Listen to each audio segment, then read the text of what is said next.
Senhor presidente, senhoras senadoras, senhores senadores, cidadãos que nos acompanham pela Agência Senado, senador Demóstenes Torres. Senhor presidente, a Constituição não é um recado, a Constituição não é um aviso, a Constituição não é um conselho, a Constituição é uma norma jurídica super imperativa. Isso significa que ela manda, que ela determina, ela não pede. O parecer do Conselho de Ética e Decoro Parlamentar, nos autos da representação número 1 de 2012, foi submetido à consideração da Comissão de Constituição e Justiça no dia 4 de julho de 2012, conforme determina o parágrafo 2º do artigo 17-O da Resolução número 20 de 1993, o Código de Ética e Decoro Parlamentar, para análise dos aspectos de constitucionalidade, legalidade e juridicidade. Como todos sabem, a referida representação foi oferecida para apuração de comportamento incompatível com o decoro parlamentar, tendo sido proposta pelo Partido Socialismo e Liberdade, PSOL, em desfavor do senador Demóstenes Lázaro Xavier Torres. A tramitação da matéria foi satisfatoriamente narrada no relatório preliminar e na parte inicial do relatório final elaborado pelo senador Humberto Costa, relator perante o Conselho de Ética e Decoro Parlamentar. Por essa razão, neste momento, destacarei apenas alguns pontos importantes em relação às questões técnicas apreciadas pela Comissão de Constituição e Justiça, à luz do disposto no inciso 5 do artigo 15 do Código de Ética e Decoro Parlamentar. Tudo combinado com o artigo 101, inciso 1 do Regimento Interno do Senado da República. Considerando que se trata de procedimento político disciplinar sui generis, singular, em que não se aplica de maneira estrita o Código de Processo Penal, o primeiro ponto enfocado diz respeito ao correto enquadramento do caso à hipótese normativa constitucionalmente prevista. Em seu bem fundamentado relatório, conclui o senador Humberto, de maneira peremptória, abro aspas, o senador Demóstenes Torres teve um comportamento incompatível com o decoro parlamentar.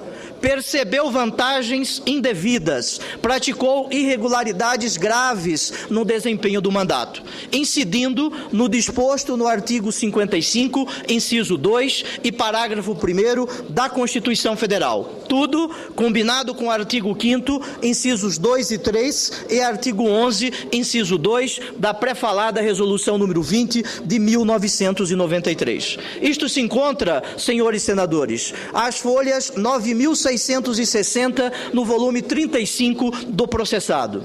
Por essa razão, opinou, nos termos do artigo 17, inciso a linha I, parágrafo 2º do Código de Ética, pela procedência da representação, votando pela decretação da perda de mandato do senador Demóstenes Torres, nos termos do projeto de resolução que ofertou. Tal parecer foi aprovado por unanimidade, passando a constituir-se parecer do Conselho de Ética e Decoro Parlamentar do Senado da República. De plano, senhor presidente, destaco que o fundamento normativo que embasou o parecer está plenamente adequado às determinações da Constituição, a qual, em seu artigo 55, inciso 2 e parágrafo 1º, determina a possibilidade de perda do mandato parlamentar por conduta incompatível com o decoro parlamentar. Delimitadas as balizas normativas, busco amparo na lição do constitucionalista bandeirante José Afonso da Silva para esclarecer o significado da expressão decoro parlamentar. Abro aspas, a Constituição é clara ao prever a perda de mandato de deputado ou de senador, cujo procedimento for declarado incompatível com o decoro parlamentar. artigo 55, inciso 2. E continua o constitucionalista: nem é necessário rebuscar doutrinas na busca de conceito preciso do que vem a ser decoro parlamentar. Esse é um daqueles conceitos abertos. Por isso é que a própria norma constitucional subordina seu entendimento, sua determinação, a uma declaração de incompatibilidade. Nesses termos, senhor presidente, incompatível com o decoro é o comportamento assim reputado pela maioria absoluta dos membros da Casa, nos termos do artigo 55, parágrafo 2º da Lei Fundamental da República. Fecho aspas. Ora, a própria Constituição, em seu artigo 55, ao incluir a perda de mandato por conduta incompatível com o decoro parlamentar, internaliza no sistema constitucional um critério externo, qual seja a moral e a conduta ética, como parâmetros para a determinação do mandamento normativo. Isso significa que, para além dos critérios estritamente jurídicos, a norma, para se realizar, demanda um conteúdo ético que lhe atribui sentido. Daí a necessária discricionariedade política na definição do eticamente aceitável para fins de aferir o decoro.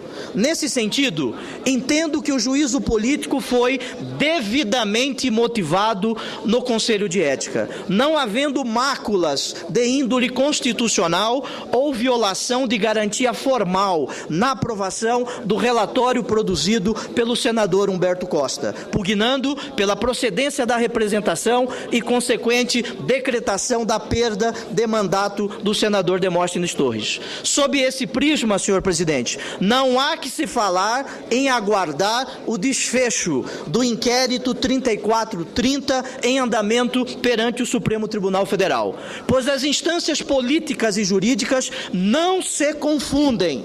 Cada uma possui objetivos próprios e, como ficou demonstrado em nosso relatório perante a Comissão de Constituição e Justiça, o julgamento de parlamentar pela Casa a que pertence é dotado de grande discricionariedade.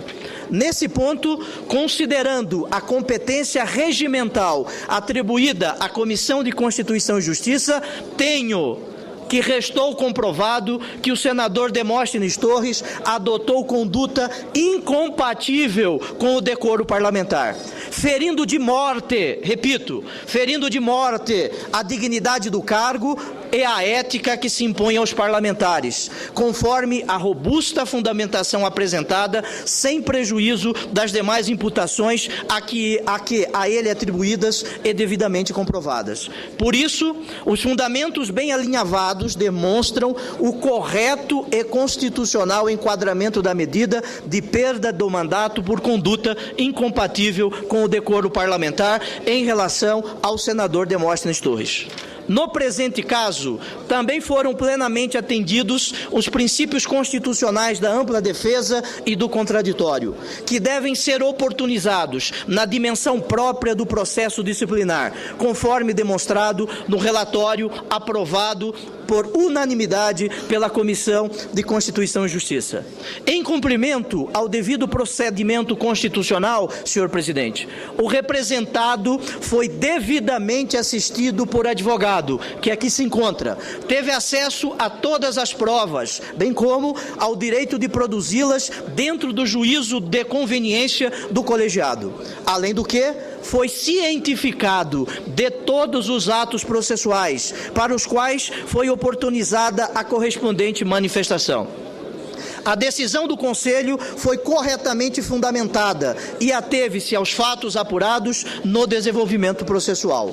Da análise detalhada de toda a tramitação do processo disciplinar, senhores senadores, restou claro o cumprimento da Constituição, das regras do Código de Ética e do regimento interno desta Casa, demonstrando que foram satisfeitos os requisitos da ampla defesa e do contraditório, bem como foram devidamente obedecidas as determinações legais e regimentais. Nesse contexto, senhor presidente, destaquei as firmes manifestações da ministra Carmen Lúcia, que, ao decidir o pedido liminar no mandado de segurança número 31.404, confirmou a correção das ações do Conselho de Ética e Decoro Parlamentar, afirmando que não houve violação de direito líquido e certo do impetrante senador Demóstenes Torres. A defesa do representante impetrou ainda, senhores senadores, outro mandado de segurança que for encaminhado ao ministro Dias Toffoli.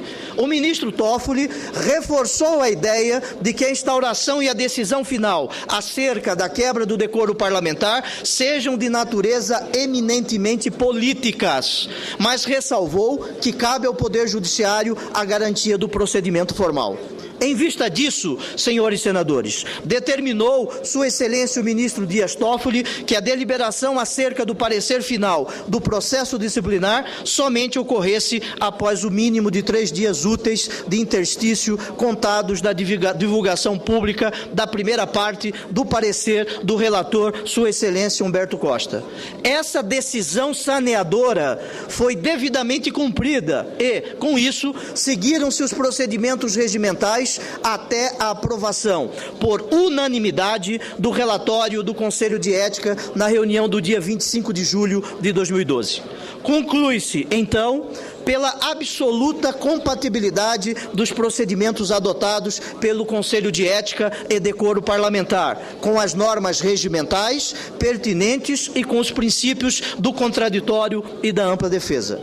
Em todos os momentos, senhores senadores, o Conselho de Ética e Decoro Parlamentar, sob a presidência do senador Valadares, se preocupou em interpretar as normas da forma mais favorável ao representado. Nunca, repito, nunca negando a palavra a ele ou ao seu procurador, mesmo quando os dispositivos regimentais não previam essa possibilidade de forma expressa.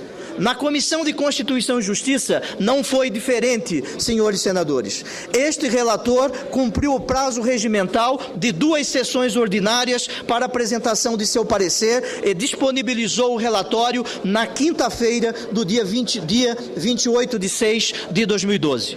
Do mesmo modo, o representado foi notificado dos termos do parecer deste relator na Comissão de Constituição e Justiça. Permitiu-se, assim, que, com o devido tempo para reflexão, a defesa do representado e os demais membros da Comissão de Constituição e Justiça pudessem conhecer o teor da manifestação. A reunião da Comissão de Constituição e Justiça apreciou e aprovou o relatório deste parlamentar, sob a competente condução de seu presidente, Sua Excelência o senador Eunício Oliveira. Foi realizado em estrito cumprimento ao prazo regimental de 5 sessões ordinárias. Ressalto também que, após a leitura do relatório, a defesa do representado teve oportunidade de manifestar-se oralmente, expondo suas razões aos membros da comissão, em pleno atendimento aos princípios do contraditório e ampla defesa, restando, dessa forma, configurada a absoluta regimentalidade e lisura de todo o processo disciplinar. No âmbito da juridicidade, senhor presidente, verificou-se a utilização da forma adequada para alcançar o objetivo pretendido. Por sua vez, o relatório final, ao acolher os termos da representação, considerou as condutas que foram imputadas ao representado incompatíveis com o decoro parlamentar, oferecendo, em suas conclusões, o projeto de resolução apropriado para a declaração da perda de mandato. Note-se que a resolução é a proposição legislativa adequada para a perda de mandato de senador, consoante o que preceitua o parágrafo 2º do artigo 17, a linha I, do Código de Ética desta Casa, atendendo efetivamente ao crivo da juridicidade. Diante do exposto, senhor presidente, senhoras e senhores senadores, entendo que houve pleno atendimento de todas as normas constitucionais, legais e regimentais atinentes à matéria, dentre as as quais destaco, de maneira veemente, o cumprimento dos princípios constitucionais do contraditório e da ampla defesa. Nestes termos, foi aprovado o parecer apresentado por este parlamentar junto à Comissão de Constituição e Justiça, pugnando pela admissibilidade e, em consequência, pelo encaminhamento à mesa diretora do Senado Federal do projeto de resolução respectivo, em face da inexistência de vícios de constitucionalidade, legalidade e juridicidade no processamento da representação número 1 de 2012. Senhor presidente, senhoras e senhores senadores, encerro esta primeira parte da minha fala dizendo que analisei o processo com todo rigor, mas com honestidade intelectual, honestidade acadêmica e, sobretudo, honestidade parlamentar. Por isso, assino, senhor presidente, o voto na Comissão de Constituição e Justiça, que foi aprovado por unanimidade pelo colegiado.